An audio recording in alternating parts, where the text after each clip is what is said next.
Hello, good morning, नमस्कार। आप सभी का स्वागत है पावर ऑफ नॉलेज लीगल मेरे इस चैनल पर। आई होप सब अच्छे से पढ़ाई कर रहे होंगे। अगर किसी कंपटीशन की तैयारी कर रहे होंगे तो ये लेक्चर सीरीज़ आपका कुछ ना कुछ मार्गदर्शन कर रही होगी, कुछ ना कुछ सहयोग कर रही होगी और आप इससे कुछ ना कुछ बेनिफिट उठा रहे होंगे। ठीक है, सब तो नहीं किया जा सकता है, ठीक है, तो इसीलिए कुछ ना कुछ तो बेनिफिट मिलेगा ही मिलेगा।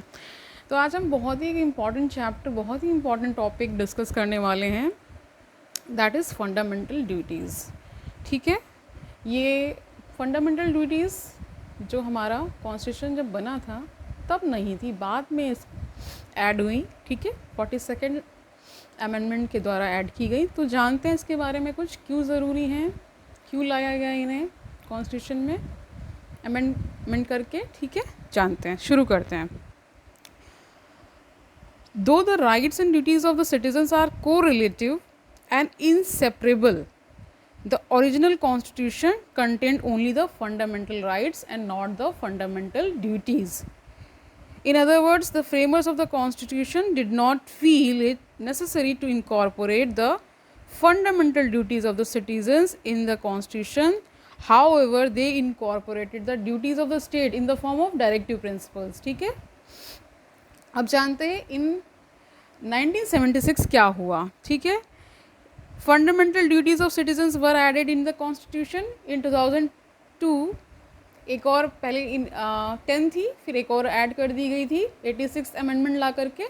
ठीक है, तो टोटल 11 ड्यूटीज़ हो गई हमारे पास। ठीक है, जानते हैं और आगे। The fundamental duties in the Indian constitution किससे इंस्पायर्ड है? यूएसएसआर से। ठीक है, notably none of the constitution of major democratic countries like USA, Canada, France, Germany, Australia and so on specifically contain a list of duties of citizens। यानी कि इन सब देशों के पास भी फंडामेंटल ड्यूटीज़ नहीं है, लेकिन जापान ने क्या किया, उसने बनाया। ठीक है, इसीलिए आगे कहा गया कि Japanese constitution is perhaps the only democratic constitution in the world which contains a list of duties for its citizens. ठीक है, the socialist countries on the contrary gave equal importance to the fundamental rights and duties of their citizens. Hence, the constitution of USSR declared that the citizens' exercise of their rights and freedoms was inseparable from the performance of their duties and obligations। ये कहा जा रहा है कि अगर rights दिए गए हैं फंडामेंटल राइट्स, तो उनके साथ ड्यूटीज़ भी रन करेंगी। बिना किसी ड्यूटी के कोई राइट एग्जिस्ट नहीं कर सकता, यानी कि उसका होना भी बहुत ज़रूरी है। ओके, आगे जानते हैं। स्वर्ण सिंह कमेटी रिकमेंडेशंस जानते हैं, क्या रिकमेंड किया था? In 1976, the Congress Party set up the Sardar Swarn Singh Committee to make recommendations about the fundamental duties। यानी किनको काम दिया गया? सरदार स्वर्ण सिंह को काम दिया गया कि आप क्या करिए, फंडामेंटल ड्यूटीज़ बनाइए, क्या क्या होनी चाहिए, आप एक रिपोर्ट पेश करिए। एक कमेटी बना दी गई। ठीक है, ये देखते हुए कि ये अब ज़रूरी हो गया है कि फंडामेंटल ड्यूटीज़ भी होनी चाहिए। ठीक है, तो आगे जानते हैं। The need and necessity of which was felt during the operation of the internal emergency लगाई गई थी। आपको सभी को पता है कि 1975 से लेकर के 1977 के बीच में इमरजेंसी इंदिरा गांधी ने लगाई थी। ठीक है, जिसे आजकल काला दिवस भी कहते हैं। ठीक है, बहुत सारा न्यूज़ में इस साल रहा है। ठीक है, the committee recommended the inclusion of a separate chapter on the fundamental duties in the constitution. It stressed that the citizens should become conscious that in addition to the enjoyment of their rights, they shall have certain duties also। ठीक है, this तो फिर मैंने बताया, initially बता दिया कि 42nd amendment के द्वारा लाया गया। ठीक है, कब ये अमेंडमेंट हुआ? 1976 में हुआ। ये बहुत ही इम्पॉर्टेंट चैप्टर है, इससे 1-2 क्वेश्चन आते ही आते हैं हर एग्ज़ाम में, तो इसको अच्छे से करना बहुत ज़रूरी है। तो आगे जानते हैं। तो एक तो ये है कि पार्ट 4 में डाल दिया गया, यानी कि डायरेक्टिव प्रिंसिपल्स के बाद ठीक है। और एक ही आर्टिकल है इसका 51A, उसमें सारी 11 ड्यूटीज़ गिवन है। इनिशली 10 थी, लेकिन 2002 में अमेंडमेंट ला करके एक और ड्यूटी ऐड कर दी गई थी। ठीक है, आगे जानते हैं तो इसमें अभी आप ये जान लीजिए कि क्या है हमारी फंडामेंटल ड्यूटीज़। तो 11 फंडामेंटल ड्यूटीज़ हम विस्तार से करेंगे। तो जानते हैं, according to article 51A it shall be the duty of every citizen of India. Shall का प्रयोग किया गया है, इट मीन्स मस्ट है, इसमें मे वर्ड यूज़ नहीं किया गया है। तो हर सिटीज़न को इन ड्यूटीज़ का पालन करना होगा, इन ड्यूटीज़ को परफॉर्म करना होगा। ठीक है, जानते हैं क्या ड्यूटीज़ हैं। To abide by the constitution and respect its ideals and institutions, the national flag and national anthem. यानी कि हमें हमें हमें क्या है, कॉन्स्टिट्यूशन से बंधे रहना है। ठीक है, जो उसमें रूल्स एंड रेगुलेशंस, जो लॉज गिवन हैं, उनका पालन करते हुए हमारे जो नेशनल आइडियल्स हैं, यानी कि जितने भी, जब हम फ्रीडम नहीं थे, मतलब हम फ्री नहीं थे, जब अंग्रेज़ों का शासन था, हमें कोई फ्रीडम नहीं थी, तो जो फ्रीडम दिलाने में जो सारे हमारे जो आइडियल्स थे, उनको हमें रिस्पेक्ट देनी है। उसमें नेशनल फ्लैग है, नेशनल एंथम है। ठीक है, इनकी रिस्पेक्ट आपको करनी है। सेकंड है इसमें to cherish and follow the noble ideals, ठीक है, that inspired the national struggle for freedom. वही सेकेंड ड्यूटी आ गई क्या, कि जब हम आज़ाद नहीं थे तो जिन लोगों ने कुर्बानियाँ दी, जो हमारे फ्रीडम स्ट्रगल में जो महान पुरुष, स्त्रियाँ या जो भी थे, उनके आदर्शों को हमें क्या करना है, चेरिश करना है, याद रखना है, और हमेशा ये ध्यान में रखना है कि कितनी कुर्बानियाँ दी गई हैं। ये फ्रीडम इतनी सस्ती नहीं है, बहुत संघर्ष किया गया है। तो ये बात कही गई। तीसरा क्या ड्यूटी है आपका, to uphold and protect the sovereignty, unity and integrity of India. यानी कि हमें जो हमारा देश है वो संप्रभु है, उसको प्रोटेक्ट करना है, यूनिटी को प्रोटेक्ट करना है, और इंटीग्रिटी की यानी एकता। और इंटीग्रिटी का मतलब होता है सत्यनिष्ठा। ठीक है, देश के प्रति आपको ये सब करना है।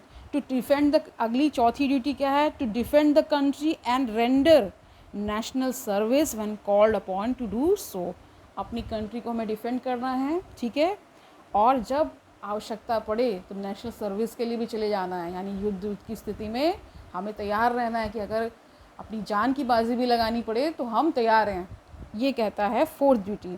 फिफ्थ ड्यूटी क्या कहता है, to promote harmony and spirit of common brotherhood amongst all people of India, transcending religious, linguistic and regional or sectional diversities, and to renounce practices derogatory to the dignity of women। यानी कि हमें harmony को बनाए रखना है। ठीक है, spirit of brotherhood, भाईचारे को बनाए रखना है, और किसी भी जाति, लिंग भेद और ये रिलीजन के बेसिस पे कोई भी हमें क्या नहीं करना है, भेदभाव नहीं करना है। ठीक है, और ऐसी प्रैक्टिसेस को बिल्कुल ही समाप्त कर देना है जो कि वुमेन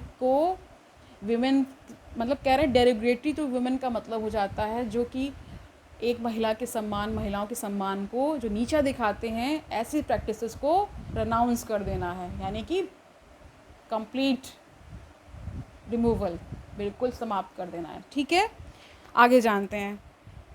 सिक्स ड्यूटी हमारी क्या है, to value and preserve the rich heritage of country's composite culture. सभी को पता है कि हमारा देश विभिन्न संस्कृतियों और बहुत सारे यहाँ पे डाइवर्सिटी है, तो उसको क्या करना है, प्रिजर्व करना है, उसको संजो के रखना है। ठीक है,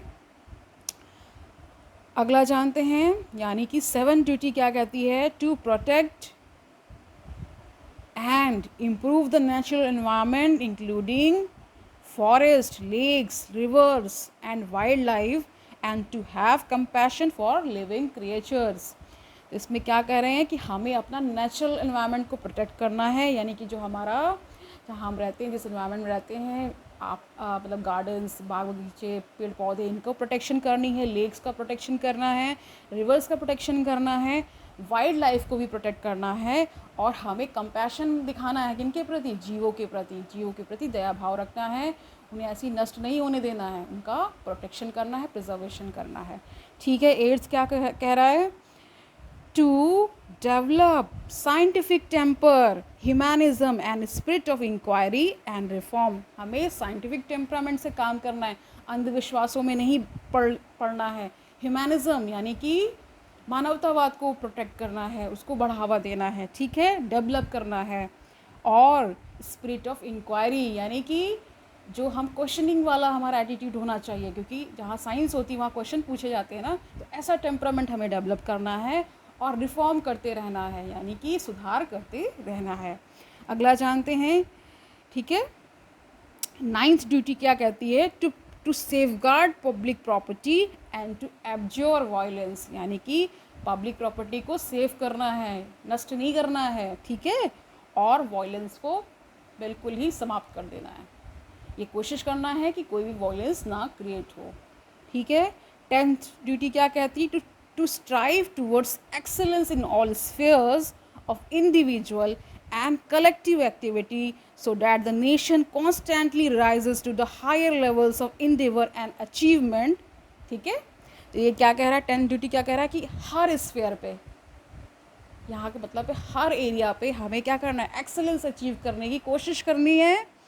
एक कलेक्टिव एक्टिविटी में मतलब इंडिविजुअल को तो करनी ही है, एक कलेक्टिव यानी कि एक सॉलिडारिटी भी शो करनी है देश के प्रति, और एकजुट रहना है, ठीक है, ताकि नेशन क्या है? कॉन्स्टेंटली राइज करे, बहुत सारा अचीवमेंट करे, हमारा देश बहुत सारे अचीवमेंट्स को पाए, ये कोशिश करते रहना है। और लास्ट ड्यूटी 11th ड्यूटी क्या कहती है?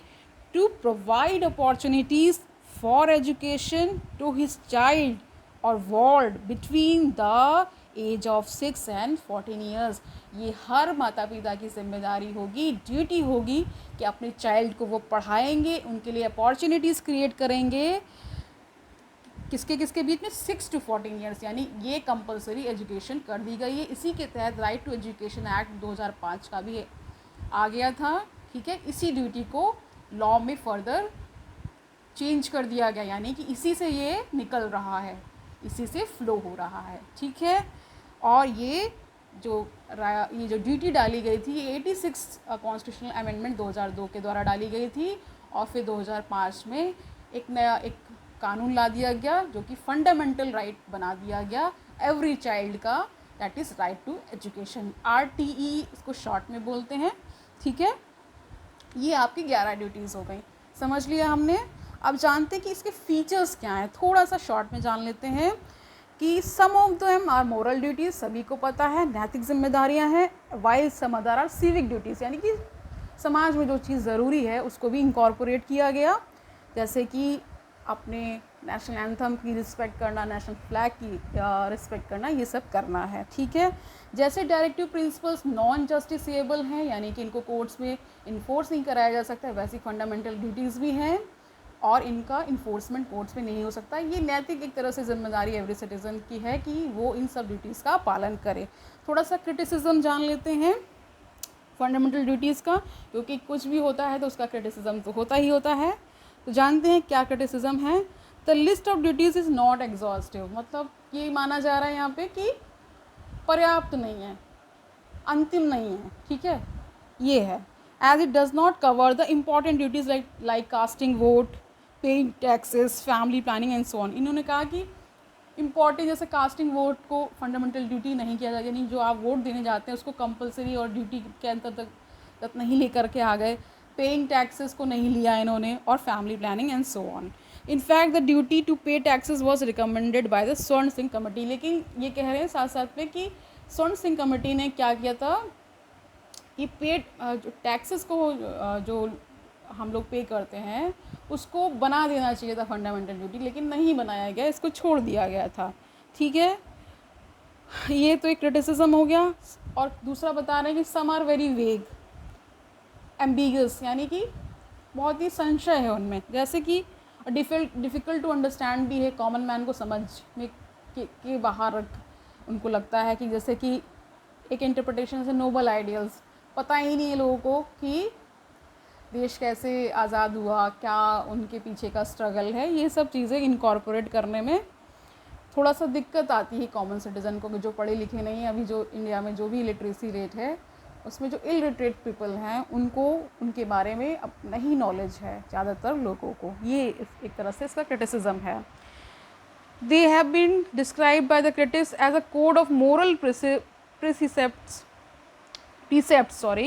Due to their non justiciable character, यानी कि इसका बहुत ही आलोचना की गई कि इसे नॉन जस्टिसेबल रखा गया, कि इनके लिए फिर कोर्ट्स नहीं जा सकते अगर किसी भी ड्यूटी का पालन नहीं हो रहा है तो, ठीक है, इसलिए भी इसका क्रिटिसिज्म होता है। Their inclusion in the constitution was describe by the critics as superfluous, भी बता रहे हैं कि थोड़ा सा ज़्यादा ही बढ़ा चढ़ा के है या उछला है, कुछ समझ के बाहर है कॉमन सिटीजन के। This is because the duties included in the constitution as fundamental would be performed by the people even though they were incorporated in the constitution. कह रहे even though they were not incorporated, कह रहे हैं कि ज़रूरत नहीं थी बनाने की, क्योंकि वैसे भी इन सब ड्यूटीज़ का नॉर्मली जो लोग जागरूक हैं पालन करते ही हैं, तो इसे बनाने की कोई ज़रूरत नहीं थी, ठीक है। दूसरा इन्होंने बता दिया, the critics said that the inclusion of the fundamental duties, कह रहे हैं कि पार्ट 4 में क्यों डाला, 3rd के बाद ही डालना चाहिए था, ठीक है, फंडामेंटल राइट्स के बाद फंडामेंटल ड्यूटीज़ डालना चाहिए था। तो ये भी मुझे तो ये क्रिटिसिज्म समझ में नहीं आया, लेकिन अब कह रहे हैं तो फिर मान ही लेते हैं, ठीक है, क्योंकि कहीं भी डालें है तो कॉन्स्टिट्यूशन का ही पार्ट, ठीक है, तो वो ये मुझे ज़्यादा अननेसेसरी लग रहा है, फिर भी लिख सकते हैं इसे आप। सिग्निफिकेंस जान लेते हैं, क्या इंपॉर्टेंस है इनकी, थोड़ा सा सिग्निफिकेंस पे फोकस करते हैं। तो ये serve as a reminder to the citizens that while enjoying their rights they should be conscious of their duties, यानी कि जहाँ हम फंडामेंटल राइट्स का एंजॉयमेंट कर रहे हैं वहाँ साथ साथ में एक तरह से आपके लिए एक सिग्नल है कि फंडामेंटल ड्यूटीज़ आर देयर, उनका भी पालन करना है। अगर आप राइट्स का क्लेम कर रहे हैं तो अपनी ड्यूटीज़ भी परफॉर्म करिए, ठीक है। दूसरा जानते हैं, this serve as warning against the anti national and anti social activities like burning the national flag, destroying the public property and so on. एक तरह से ये एक वार्निंग है उन उपद्रवियों के लिए जो कभी कभी एंटी सोशल एक्टिविटीज़ करते हैं, एंटी नेशनल एक्टिविटीज़ करते हैं, जैसे कभी कभी नेशनल फ्लैग जला देते हैं, डिस्ट्रॉय कर देते हैं पब्लिक प्रॉपर्टी। उन उपद्रवियों के लिए एक तरह से एक वार्निंग सिस्टम है कि देखो भाई फंडामेंटल ड्यूटी भी है, ये तुम्हारी फंडामेंटल ड्यूटी है कि ये सब नहीं करना है, ठीक है।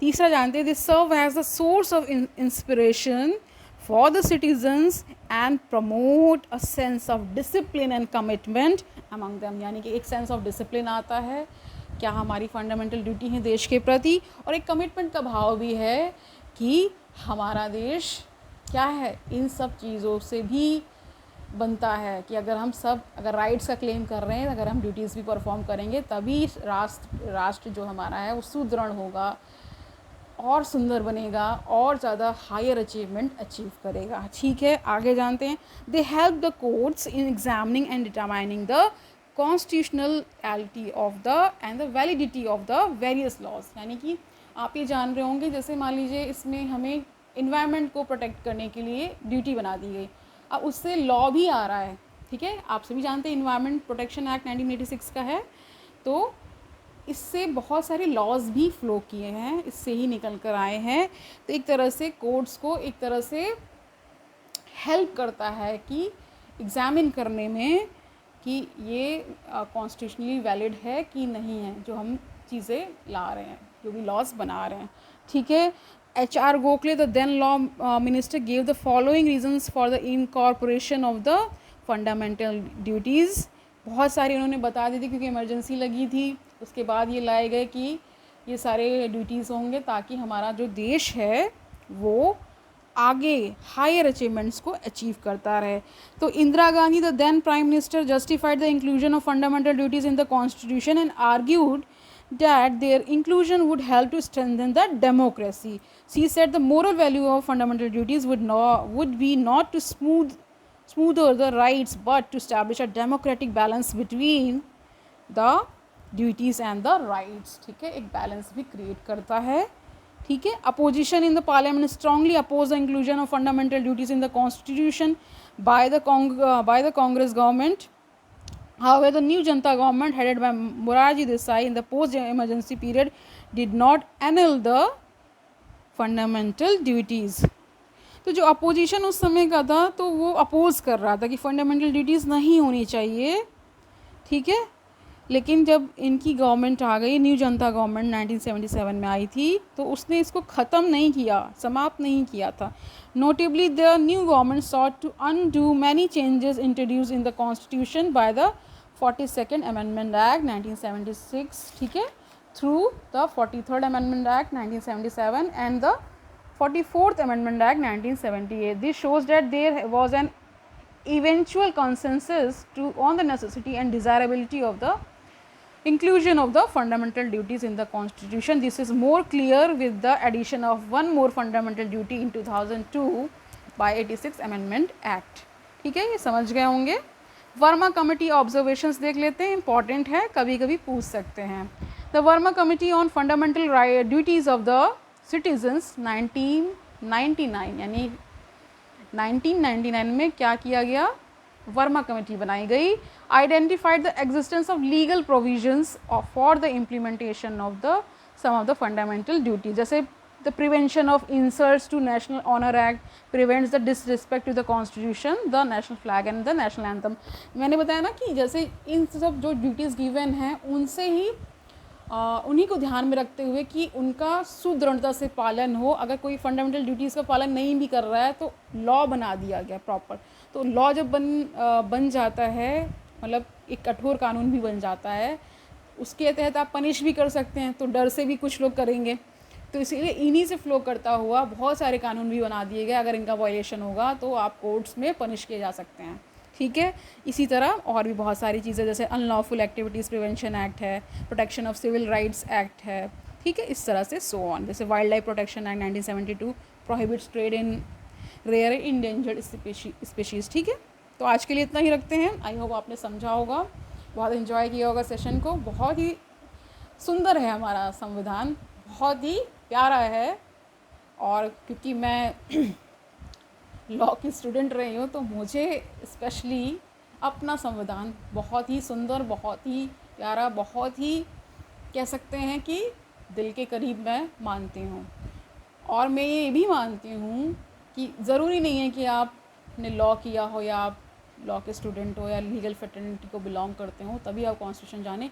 As a common citizen of India भी आपको एटलीस्ट कॉन्स्टिट्यूशन पढ़ना चाहिए, ये जानना चाहिए कि कितना सुंदर संविधान बनाया गया।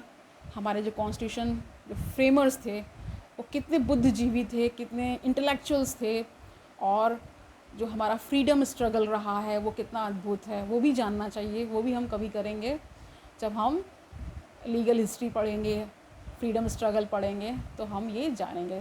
तो तब तक के लिए अच्छा से पढ़ाई करते रहिए, बढ़िया मस्त रहिए, खुश रहिए, अच्छे से अपना ख्याल रखिए, और कल मिलते हैं। तब तक के लिए हैव अ नाइस डे।